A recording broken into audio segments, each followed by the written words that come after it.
Despair, South Africa's mental health epidemic. Hello and welcome to Dumi's Daily Grind. Thank you so much for joining me today. I hope you're doing well. My name is Dumi and my journey began on the 13th of October 2021.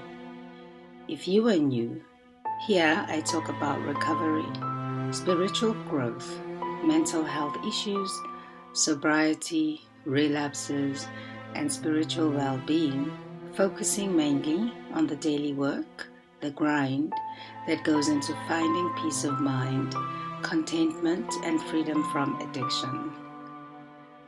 If this is something you are interested in, please subscribe and hit the notification bell as I release new content regularly, and hopefully we will travel together on this journey toward finding enlightenment. I would like to talk about an issue that should be receiving more attention than it actually is right now. Mental health. Many of us are experiencing one or another mental health related issue, including depression, anxiety, stress, substance use disorder, or post-traumatic stress disorder. There are clear indications of a crisis that have been reported, and it is really not new. In fact, according to an article published in the South African Journal of Psychology, summarised data presented by the South African College of Applied Psychology in 2018, suggesting that 1 in 6 South Africans then suffered from a mental health disorder. About 60% of South Africans could be suffering from post-traumatic stress, and I'm surprised to learn that only 5% of South Africa's health budget is allocated to mental health programs in hospitals and clinics, and only 50% of public hospitals with mental health services actually have a psychiatrist. More and more people present with PTSD, mood, anxiety, and obsessive-compulsive disorders and phobias.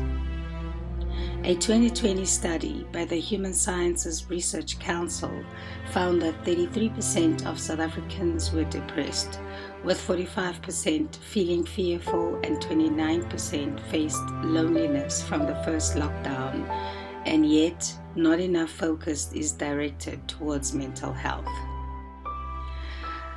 Now, what is mental health?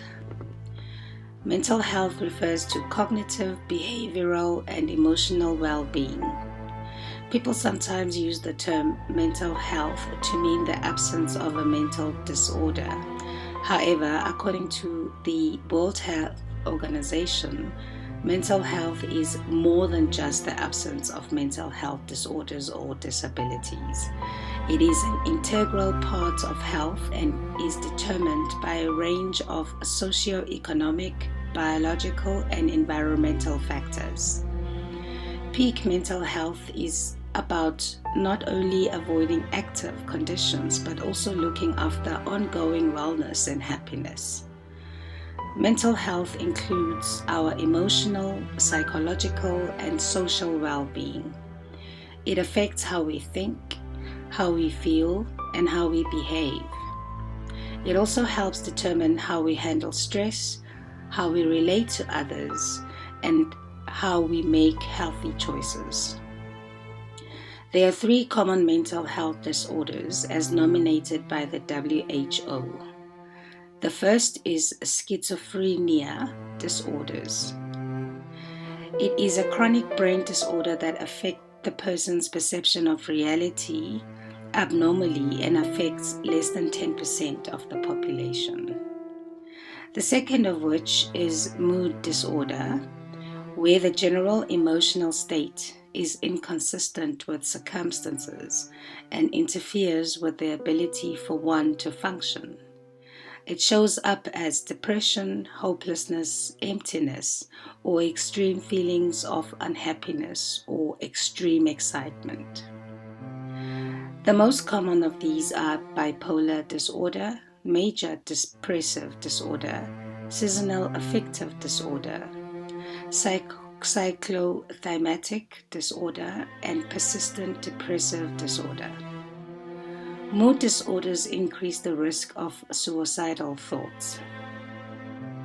The third of which is anxiety disorders, which is a constant feeling of mild or severe sense of unease, worry, and fear.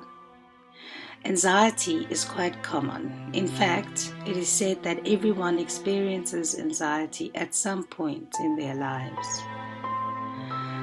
The South African Depression and Anxiety Group, SADAG, reported that there are 23 known cases of suicide in South Africa daily. And for every person that commits suicide, 10 have attempted suicide. Before COVID-19, SADC dealt with about 600 calls a day. And unfortunately, as of September 2021, that number increased by 40% to 2,200 per day. And apparently, SADC receives no funding from the government. Sanlam says that in 2020, mental health claims accounted for 19% of their disability claims, seeing an increase of about 11% since 2019 and consistently rising, thanks to the pandemic, which has caused a global mental health crisis. The government needs to do something about this and needs to give the necessary attention to our lack of resources and facilities. So why is this so important? And how does untreated mental illness affect our society? Without treatment, the consequences of mental illness for the individual and society is alarming and can result in unnecessary disability, unemployment, substance abuse, homelessness, incarceration, suicide, and a poor quality of life. Mental health not only affects the one who suffers from it. People who were affected by a family member's mental health experience the same symptoms as the sufferer themselves. The majority of them reported that their family members' problems had caused them to become worried, anxious, or depressed.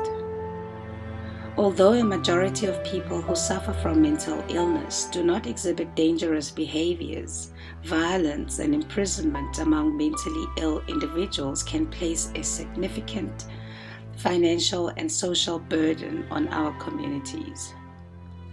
It is also commonly known that people who rely on substances such as drugs and alcohol to cope contribute toward the increase in violence, road accidents, increased cases of trauma, crime, preventable health-related conditions such as STDs, etc.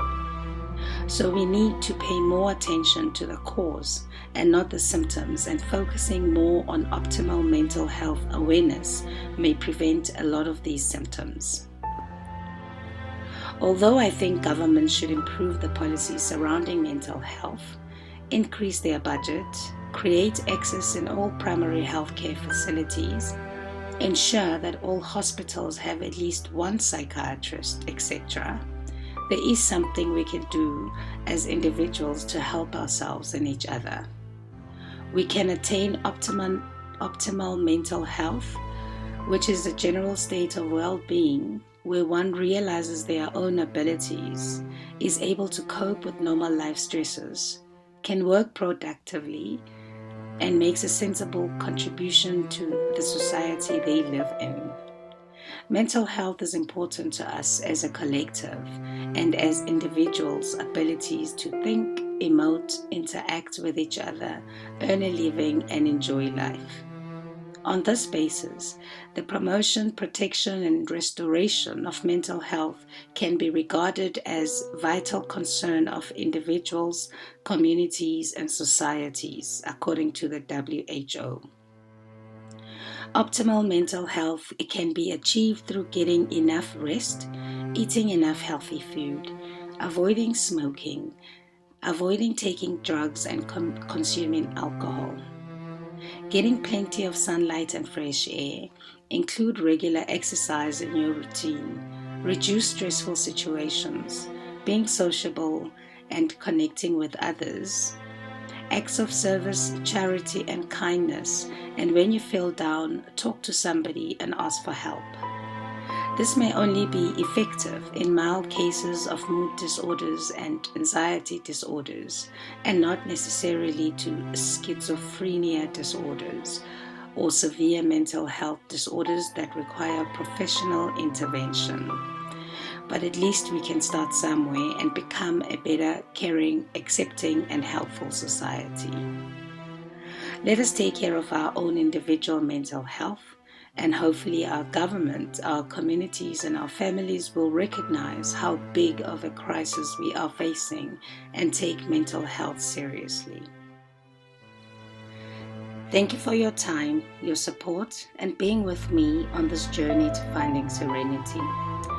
I hope you contribute and stop the stigma around mental health.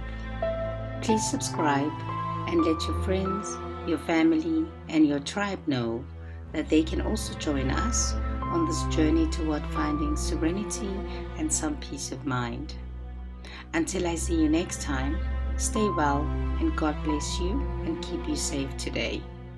We can recover as a society by being diligent with the work required to achieve our goals and experience serenity and peace of mind. The answers are always right in front of us and will be revealed if we truly seek them.